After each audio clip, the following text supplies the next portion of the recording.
ఇది ఎట్లుందంటే అధ్యక్ష, దేవుడు ఒకసారి స్వర్గానికి ఒక ద్వారం కట్టాలని చెప్పి ఆలోచన వచ్చిందంటే నారదుడు చెప్పినంట అధ్యక్ష, పోయి ఏమని ఒక ద్వారం కడదామని చెప్పేసి అంటే దేవుడు ఐడియా బాగుంది అని అన్నాడంట అధ్యక్ష.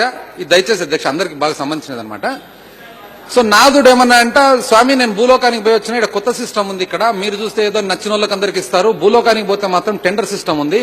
ఏమి టెండర్ సిస్టమ్ అని అంటే అధ్యక్ష దేవుడు అంటే టెండర్ సిస్టమ్ అంటే quality work at less price.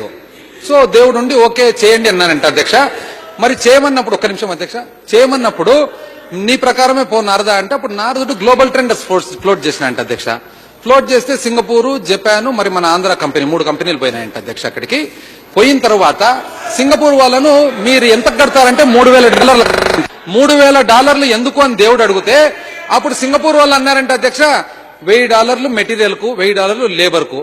మరి అప్పుడు దేవుడు అడిగినా అంట, 2 బాగానే ఉంది, ఇంకా సరిపోయి అమ్మాయికుడు కదా అధ్యక్ష దేవుడు, మళ్ళీ ఇంకో 1,000 ఎందుకు అంటే అది నేను ఇంత కష్టపడి ఇంత దూరం వచ్చిన దానికి అన్నాయంట అధ్యక్ష. రైట్, బాగుంది. జపాన్ వాళ్ళు పోయినారంట అధ్యక్ష, వాళ్ళు ఎందుకు 6,000 అని దేవుడు అడిగితే 2,000, 2,000, 2,000 అన్నాయంట అధ్యక్ష. ఎందుకు నీకు 2,000 సింగపూర్ వాడు 3K చేస్తానన్నాడు కదంటే నాది బెటర్ క్వాలిటీ కదా, అందుకని 2,000 మెటీరియల్ కు, 2,000 లేబర్ కు, 2,000 నా మార్జిన్ అని.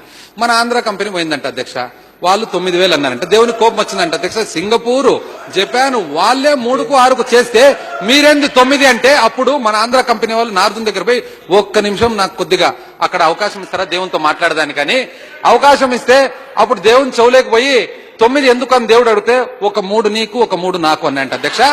మరి కట్టేదెవరు అని అడిగితే సింగపూర్ వాడు ఎట్లా 3,000 కడతానన్నాడు కదా, ఆయనతో కట్టిద్దాంలేనన్నాడంట అధ్యక్ష. ఏది ఏమైనా అధ్యక్ష, ఏది ఏమైనా కూడా